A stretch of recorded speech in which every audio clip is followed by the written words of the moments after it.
Islamic बयानात और motivation videos के लिए हमारी चैनल हाफिज एसएम मोटिवेशन को सब्सक्राइब करें। 10 साथी थे। माशाअल्लाह। कितनी मस्जिदों में आपका क़याम हुआ? 11 मस्जिदों में क़याम हुआ। 11 मस्जिदों में, माशाअल्लाह। तो एक एक मस्जिद में कितने दिन ठहरते थे? 3 दिन 4 दिन 5 दिन से ठहरना। तो इतना ज्यादा ठहरने की कोई खास वजह नहीं, वो रूट ही ऐसे देते। वो इतना लंबा लंबा रूट देते थे, 4-4 दिन का, 3-5 दिन का, ऐसे रूट देते थे। अच्छा, कोशिश ये करें।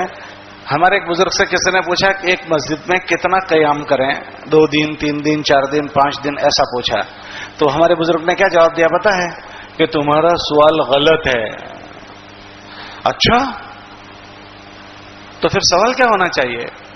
सवाल क्या पूछा? एक मस्जिद में कितना क़याम करें? तो उन्होंने क्या कहा जवाब में? कि तुम्हारा सवाल ही गलत है।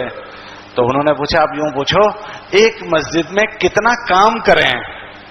एक मस्जिद में कितना काम करें? क़याम का नहीं होता। तो एक मस्जिद में नक़द जमात बनाने का काम होता है, मस्जिदवार जमात बनाने का काम होता है। फिर उन्होंने सुनाया कि कोशिश करो कि 2 दिन एक मस्जिद में ठहरकर इसको समेट लो, अपने काम को 2 दिन में 3 दिन में अपना काम समेटो। क्योंकि अगर जमात एक मस्जिद में ज्यादा ठहरती है ना, तो फिर उस मस्जिद की जो वो होती है ना थोड़ी सी दिल में आजमत, तो फिर वो घर बन जाता है। क्या बन जाता है? गैर महसूस तरीके से जब मस्जिद में जमात ज्यादा ठहरती है तो उस मस्जिद में बेतकल्लुफ बन जाती है, फिर उसमें बहुत बेएहतियाती होती है। और ये अल्लाह का घर है, हमको मस्जिद में ठहरने की इजाजत नहीं है। हम एहतिकाफ की नीयत के साथ, क्योंकि यहाँ मोतकैफिन को ठहराया जाता है, तो हमको एहतिकाफ की नीयत के साथ ठहरने को कहा। अब जब ज्यादा ठहरना होता है तो फिर वो नानी अम्मी का घर बन जाता है। कब बस्ता कहीं रख दिया और चादरें कहीं रख दी और बेतकल्लुफ हो गए। क्यों? कि यहाँ का एक थोड़ा सा आदमी को एक होता है कि यार मुसल्ली देखेंगे, पता नहीं ट्रस्टी कैसे होंगे, वो सबका खौफ भी खत्म हो जाता है। अल्लाह के खौफ से ही ये तो करने की चीज थी, लेकिन भाई अल्लाह का खौफ, उसका इस्तेजार नहीं हुआ, कम से कम मखलूक के खौफ से तो आदमी चौकन्ना रहता है, लेकिन वो भी खत्म हो जाता है। तो ज्यादा ठहरना नफा नहीं देता।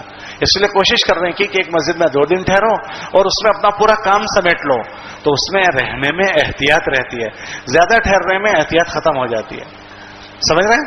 अब बस्ती वालों ने आपको 4-4 5-5 दिन का रुख दिया, तो आप उनसे कहें कि इंशाअल्लाह आपने हमको जो रुख दिया है, हम इस मस्जिद का काम 2 दिन में पूरा कर लेंगे। हमें क्या काम करना है कि मस्जिद के तरफ में जितने ईमान वाले हैं 100% हर एक की मुलाकात का निजाम बनाना। अब जमात मशगूल हो जाएगी, 2 दिन में पूरा काम करना है। नक़द जमात भी बनानी है, 100% मुलाकातें भी करनी है, तो जमात निवरी नहीं रहेगी, जमात फारिग नहीं रहेगी। लेकिन जमात ने ये सोचा 50 मकान है और हमारे पास तो 5 दिन है, अब वो नहीं फारिग रहेगी कि आज थोड़ा सा कर लो, कल थोड़ा करेंगे, तो फिर आदमी फारिग रहेगा।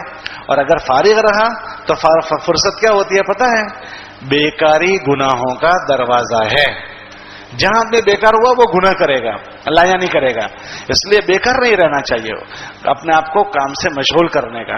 उसके लिए 2 दिन अगर आपने तय कर लिए तो उसमें आपको सारे काम करने पड़ेंगे, तो फारिग रहने का मौका ही नहीं मिलेगा कि भाई मुलाकातें भी 100% करनी है, नक़द जमात भी बनानी है, मस्जिदवार जमात भी बनानी है, अपने साथियों पर भी मेहनत करनी है। तो आपको सुबह से शाम तक सर खुजाने की फुर्सत नहीं मिलेगी।